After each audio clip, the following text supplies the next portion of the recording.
मुस्तफ़ा अहमद कत्ल केस की बात करेंगे। सीधे से मामले के साथ कई और चीज़ें इतनी नत्थी हो गई हैं कि कत्ल का मामला भी उलझता नज़र आ रहा है। खदशा पैदा हो रहा है कि केस जितना पेचीदा होगा, मरकज़ी मुलज़िम अरमगान के बच निकलने की राह हमवार हो सकती है।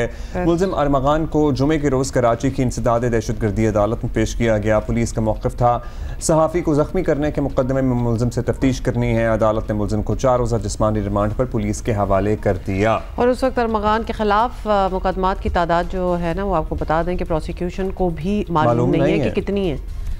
और अब प्रोसिक्यूटर जनरल सिंध ने डिस्ट्रिक्ट प्रोसिक्यूटर जनरल से अरमगान के खिलाफ दायर मुकदमात की तफसीलात तलब कर ली हैं। और मुलज़िम अरमगान तो मुश्किल है नाम, है ना।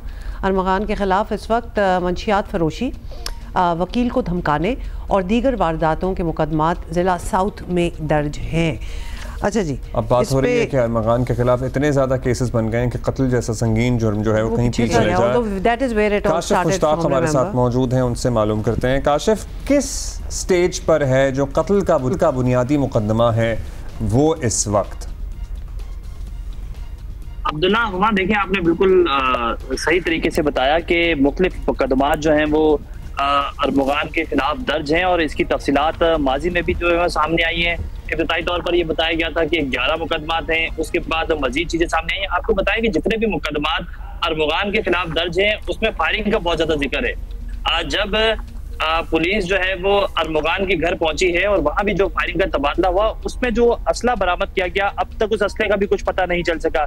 इट्स मीन कि ये असला आता कहाँ से था, इसके लाइसेंस कहाँ से थे, पुलिस को इस हवाले से भी तफ्तीश करनी चाहिए। लेकिन मेन ये केस जो है वो 302 कत्ल का केस है। तो जो मुस्तफा के वालिदैन हैं वो बार बार इस चीज का कह रहे हैं कि वो इस कत्ल के केस को जो है वो इसी तरह से देखते हैं और इसको इसी तरह से परसू करना चाहिए। लेकिन पुलिस जब इस केस को जो है वो डिग आउट करती है तो मुख्तलिफ पहलुओं से तफ्तीश अब भी जारी है।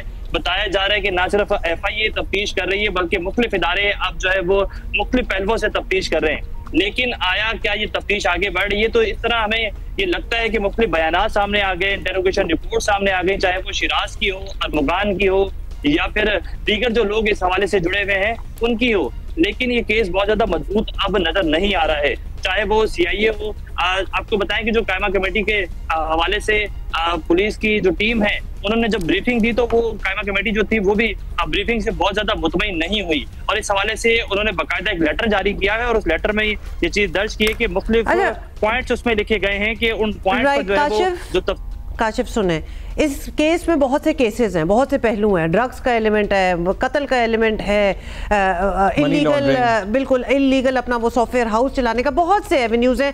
फाइन्स सारे इतने मजबूत नहीं होंगे लेकिन कत्ल तो हुआ है, एडमिट भी हो रहा है, शवाहिद भी मिल गए हैं। मतलब हर चीज का इंतजार क्यों हो रहा है? एक एक करके क्यों नहीं आगे बढ़ सकते? देखिए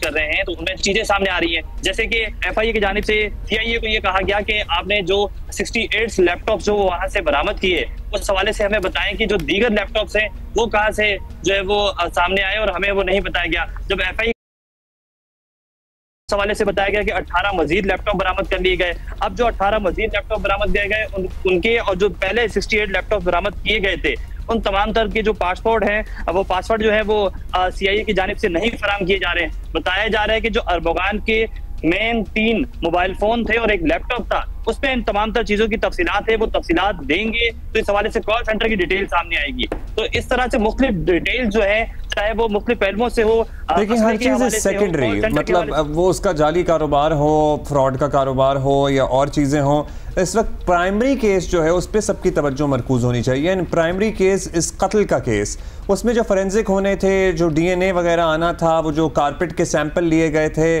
जाहिर है ये सारी चीज़ें मजबूत शवाहिद हैं जो केस को मजबूत करेंगे। ये सब हो गया या नहीं, ये भी नहीं अभी आई रिपोर्ट है?